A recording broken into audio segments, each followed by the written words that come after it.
Salutations from the stars! 'Tis I, the eccentric Professor Copperstein. And I'm here with our next episode of Adrenaline Weekend. And Halloween is just about around the corner, and guess what else? In 10 more days, it's going to be my birthday. Yes! Woo, birthday Stein. My goodness. Well, anyway, that being said, let's go on to our first video.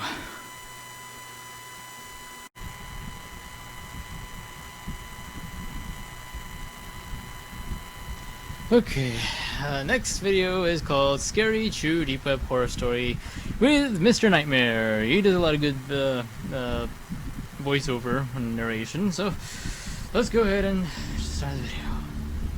Gosh, I'm getting kind of bored. I caught my brother browsing some weird website one night. It had pictures of guns and illegal drugs. He and I are really close, so we don't usually hide things from each other. So when I questioned him, he straight up told me he was buying weed on a website called Mr. Nice Guy Market. I told him that's illegal and that he would obviously get caught. Then he went on about telling me that he's safe and anonymous on the deep web. I assured him that that's complete nonsense, that everything is traceable. But he told me he's already used it at least 10 times, and that I can't stop him. So I gave up and watched him make his purchase. He found some new listing of cannabis called The Poison Queen. It had one review, which rated it positively. I suggested to him that he find one with more ratings, but he started acting like some kind of pro, telling me to relax. The seller was from the same state as us, which would make for quick delivery, claimed. I'm a little concerned about what location they're gonna pick up the merchandise, because if you put your own house, then that information is officially on the black market. My brother. He did his thing. He used some kind of weird program to encrypt his message to the seller, which included his name, our address, and other info. I reminded him it was a mistake, but he told me everything is fine. About a week later, my brother started getting concerned that he got scammed because there was never any word from the seller. Coincidentally, on that same night, we got a heavy knock at the door. I got nervous that it was the police and that they caught on to my brother's illegal drug purchase, but it turned out to be much worse than just the police.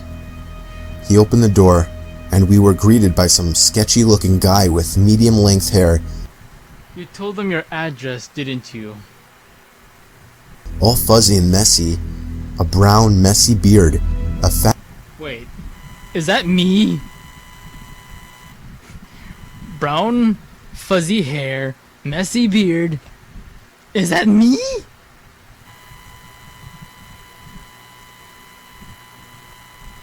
Are they onto me? Fat belly, and a very And a fat belly too? obviously fake Rolex on his wrist. He then said my brother's name, and I saw my brother step back a bit. The guy asked my brother if he was the one who bought the weed. My brother didn't know how to answer. All I heard him mumble was, "I thought you would ship it." The guy then started motioning for us to come out to his van. I told my brother not to, but he went out anyway. I had to follow him to make sure nothing happened. I didn't feel right about this situation. About halfway to his van, I noticed something in the passenger circular window on the back. There was somebody with a ski mask on, barely making themselves visible as they peered out to us. I saw the guy leading us to the van notice him, and begin to motion with his hand for the guy to get down. At that moment, I grabbed my little brother and dragged him all the way back in the house. I didn't realize until it was almost too late that the guy was chasing me. Well, I was able to shut the door and lock it. They saw there were no cars in the driveway, so they must have assumed our parents weren't home. The guy started banging and kicking at the door, and by some stroke of luck, a larger man walking with his dog passed by and noticed what was going on. He questioned the guy at the door, which seemed to scare him off. We watched as the van drove down the road out of sight. I was so anxious to tell my dad, even if it meant ratting out my brother, that I ran to my dad's car when he got home to greet him. I then noticed the same van halfway down the block, parked by the entrance of the cul-de-sac down the road. Only for a moment though, before it drove off seconds after I noticed. I haven't actually seen it since, and it's been 3 whole months. I think this was a good lesson for my brother to stop messing around on the web. Well, there you have it. First of all, don't buy drugs like that. You're gonna get your ass kicked by the FBI and you're gonna be thrown in the cell with Bubba. Second of all, don't give out your information on the deep web. That's a rookie mistake. Oh gosh, I don't like the way I use that word. Okay, so yeah, just don't mess around on the deep web. In fact, don't even buy anything, even if it's not illegal. Like, I hear that they once sold like some dude a jar of milk that was gargled by a rich white woman, and then she spit in it, and they bought it. I mean, first of all, why would you buy that? I mean, well, anyway, yeah, about that guy. His description matched me quite vaguely. FBI, help me out!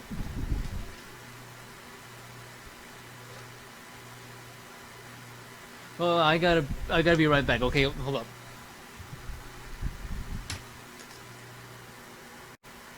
Okay.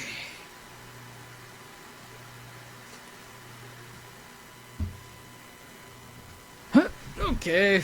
Well, don't worry. Nobody's gonna know about that. Okay, let's go to our next video.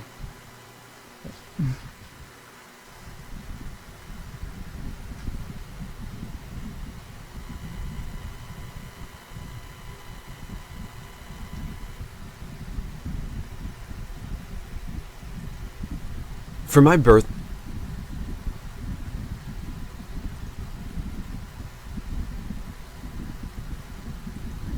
I decided to treat myself to a dark web mystery box gift. It was a service. Otra vez. How many people fall for that? I mean, I know this is an animated story, so it's likely fictional, but this is actually, this is less. Okay. I'd used several times before, and they had never disappointed, sending heaps of useless but funny things to my doorstep. Happy birthday, Trevor, a note on the box read. I picked Otra vez. Don't give your information to the deep web. Picked up the package placed on my doorstep and noticed a letter attached to it. There comes a time in every man's life where their skills and knowledge has to be tested. With that in mind, I shall set you out on a treasure hunt. Please follow the instructions within the box and, for safety reasons, burn every letter once it has been read or solved. To my surprise, the note was signed by Pete, my best friend since childhood. It was a neat surprise, but I was confused. Yes, people. Social media has its blessings and its curses. As to how exactly he'd gotten involved with the anonymous service. Whether he was just an active user there himself who'd recognize me, or if he'd been contacted by the website, I didn't know. Nevertheless, it seemed like a cool gift. My first clue would simply be a piece of paper with 2 incoherent words written on it. Van Mace. Could it be a name? Maybe a location? I sat down with it and contemplated the words in front of me. After just a minute, I realized it was an anagram. The letters just had to be rearranged to form a new meaning. Man cave was the hidden message. It was a reference to Pete's basement, a place we'd frequently spent our Saturday nights playing video games and drinking whiskey. I burned the letter in accordance with the instructions and quickly made my way to the man cave. Oh. There, I used my spare key to unlock the... First of all, you burned that letter in your hand. You had to be a superhero to do that. I burned the letter in accordance with the instructions and You burned it in your hand. You had to be a superhero to do that. quickly made my way to the man cave. There, I used my spare key to unlock the door, half expecting a surprise party. Instead, all I found was another clue. An ace of spades and a picture. Both were pinned to a board with an unfamiliar knife. I removed the knife and checked out the clues. The picture itself was of a place He also has magnet powers. board with an unfamiliar knife. Look at this. So I removed the knife and checked out the he's only holding the picture. The ace of spades is still there. It has to be either taped to it. But then this Clues. happens. It's in the other hand. The picture itself was of a place we frequently went with friends to smoke and relax. A beautiful field which No smoking, kids. It's not only unhealthy, but you're also too young. no one knew about. It was just a short hike outside the city. I made my way there in about an hour. Our usual place was hidden in the shade beneath some trees. Once there, I noticed a shovel sticking out of the ground. On top was some fresh dirt. Spade. Ace of spades. Very creative, I chuckled to myself. Without hesitation, I picked it up and started digging through the ground. After less than a minute, I hit something solid. Expecting another clue, I bent down and brushed away the dirt. As I put my hand on the cold surface, I immediately retracted it in shock. It was Pete, buried under the dirt, dead from multiple stab wounds to his chest. In shock, I called the police, devastated by the loss of my best friend. While I waited, I sat down and tried to figure out what the hell had happened. That's when I realized that I had burned every note and that my fingerprints were all over the murder scene, from the strange knife in the basement to the key and the shovel itself used to bury him. I'd been set up. Throughout all the See, don't buy shit on the deep web. You're gonna regret it, people. Just don't do that. and the shovel itself used to bury a genuinely I'd been set up. Throughout all the .onion sites I visited, few offered a genuinely fun community.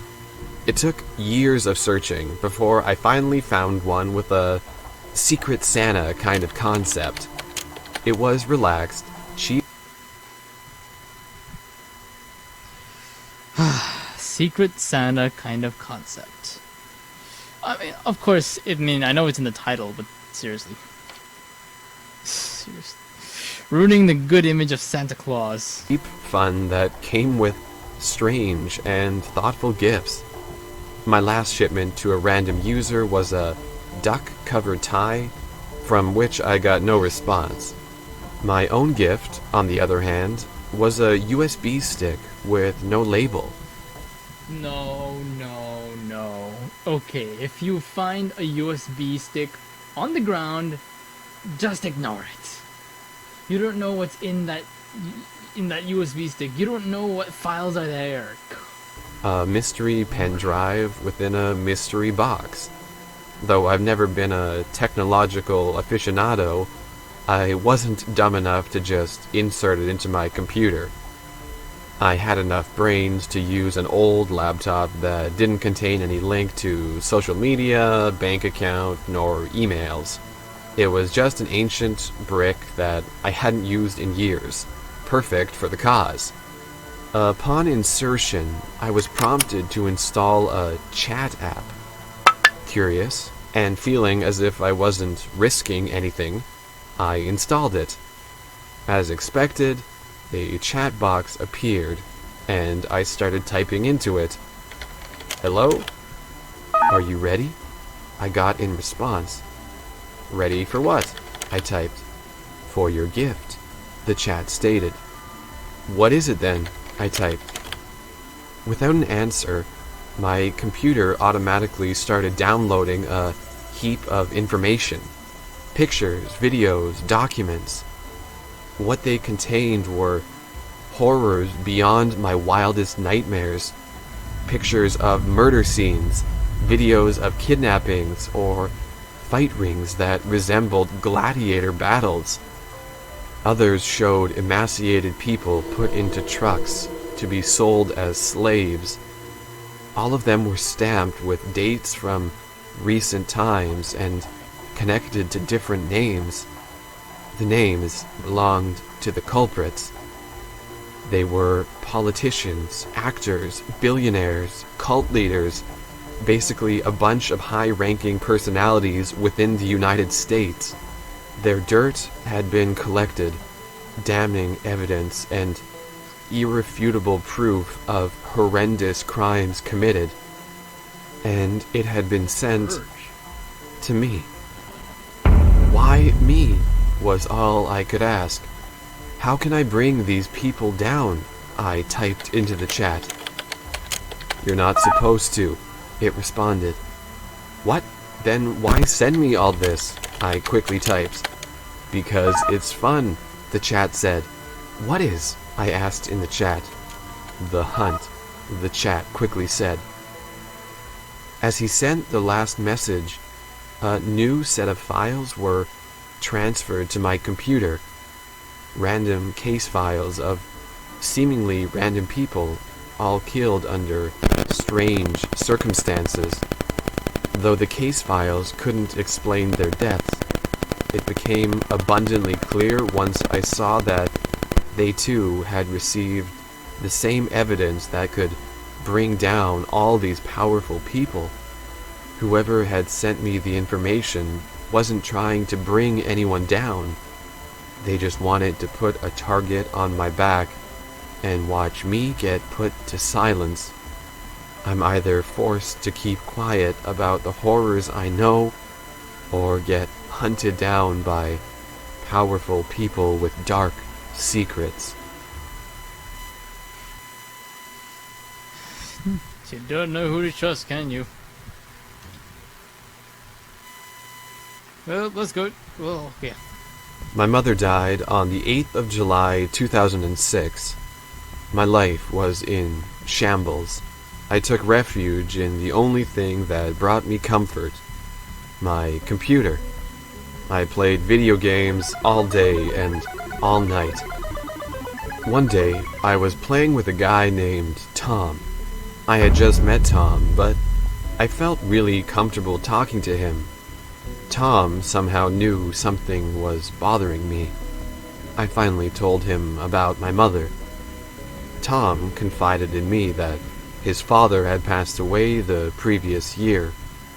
He told me about this strange website on the dark web that really helped him cope with his loss. This really piqued my interest. After we were done playing, I finally went on the site. The site requested all of my personal information under... What have I been telling you? You just don't want to listen. Any other state of mind, I would have discarded the site as a likely scam and left. But my curiosity and broken mental Don't tell them your address, tell them your address. Don't tell them your address, tell them your address. state kept me typing and clicking next. I was finally brought to a purchase screen.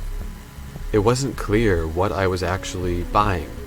For good measure, I used a prepaid debit card and hit the purchase button. Weeks went by, and I completely forgot about my dark web adventure. That was until I heard a knock at the door. I opened the door, and there was nobody. Not even a UPS, FedEx, or Amazon truck going down my street. There was just a small box about a foot in length and width. I brought the package inside and opened it. There was a stack of old VCR tapes. Excited and anxious, I inserted the first tape. A static-like image appeared on my screen, quickly replaced by low-quality film from 1993. What appeared was a precious moment I couldn't possibly remember at only 2 months old. It was my mother, holding me in her arms as a puppy jumped up and down. "You can see him in just a minute, Max," my mother said as she pet the dog. I felt a rush of nostalgia and confusion. Are you not concerned that that's your mother? Wash over me. I was happy to see my mother, but I couldn't remember ever owning a dog. Nevertheless, our dog, Max, would make regular appearances. According to the tapes, I grew up alongside the fateful creature. Still, I couldn't remember a single detail about him. As the movie ended, I quickly inserted the next tape. That one spanned from 1999 to 2004. Max had long since grown up and followed me around with absolute loyalty. Despite that, he had started to act strangely around my mother.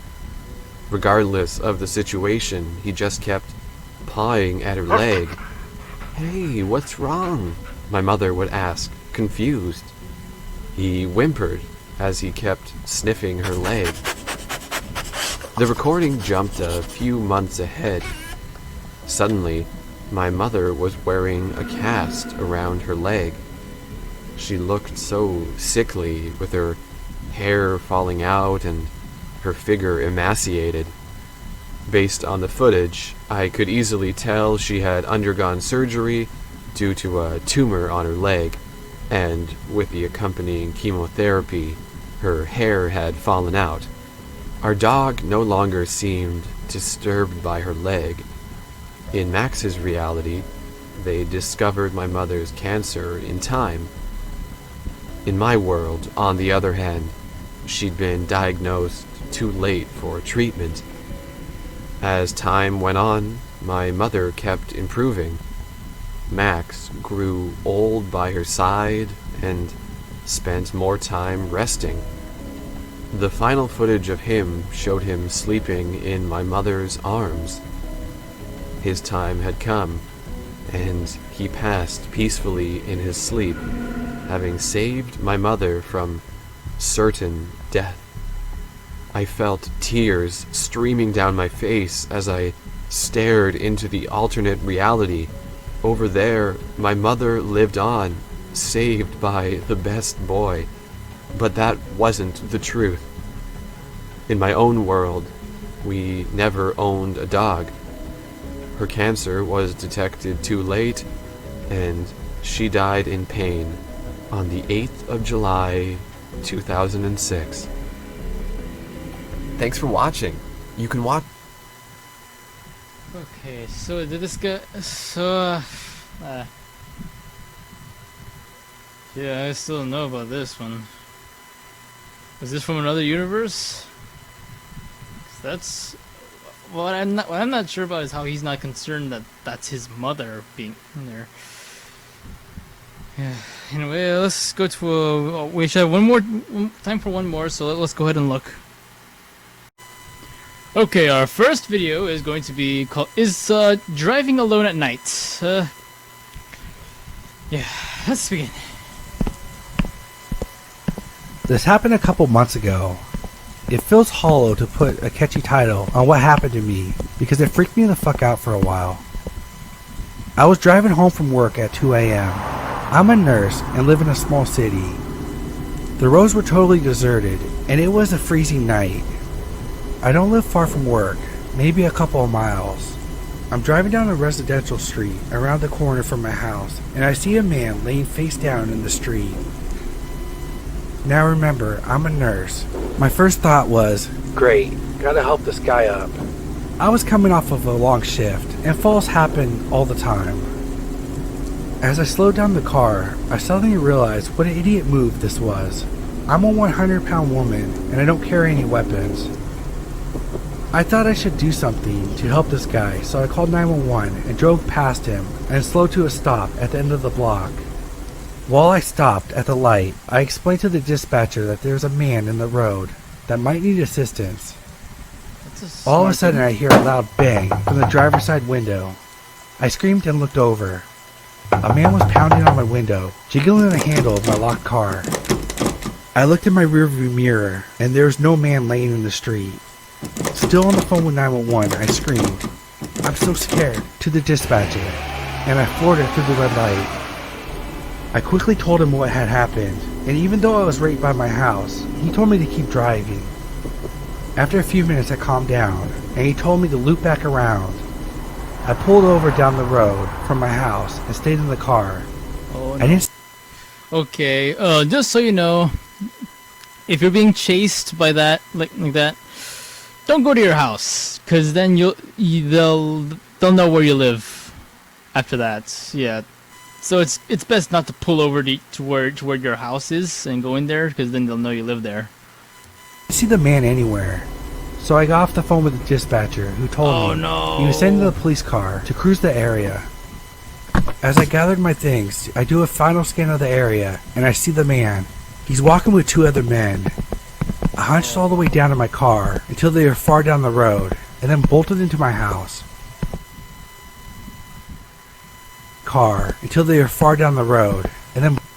That's a nice license plate number, ABCDEFG. Bolted into my house.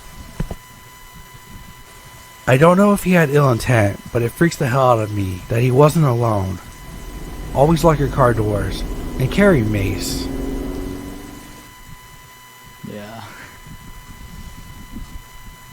Yeah, you should really be wary of the type of people that are around you. Oh. Oh, look at that. My mother's live.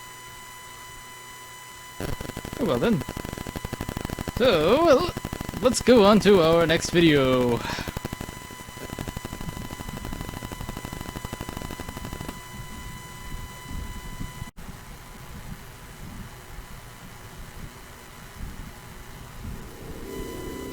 Scary pop-up time!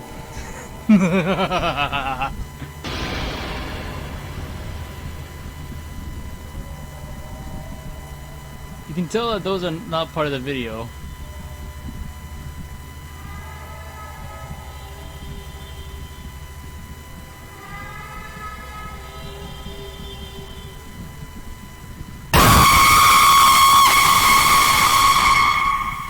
There's your scared. Oh, he's not over yet. Ugh.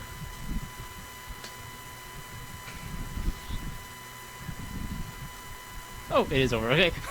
Well, that goes that one. So, let's go to our next video. Okay.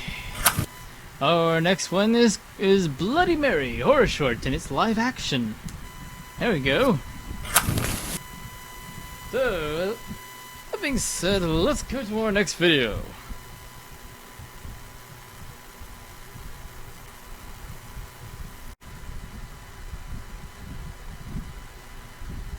Okay, our next video.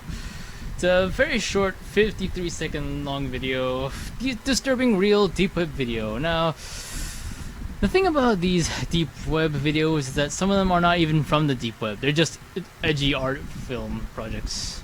Just as Mudahar from Some Ordinary Gamers, we call it edgy art house project. They're nothing that's gonna get you put in jail with Bubba. So, let's go ahead and watch Pennywise.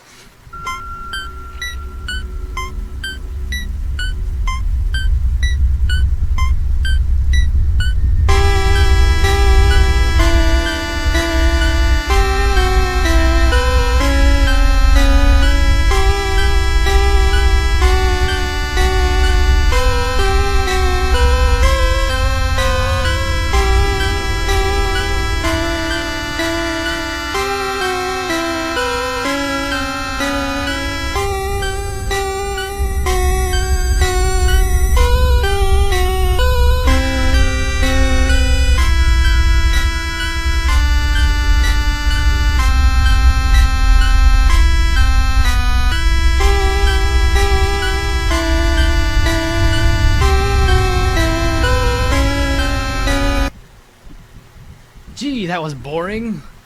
Let's go watch some actual scary stuff.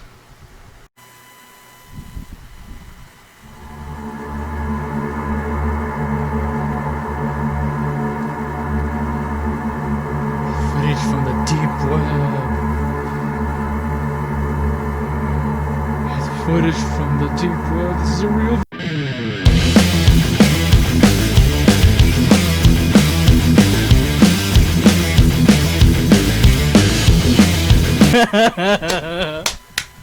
I couldn't resist.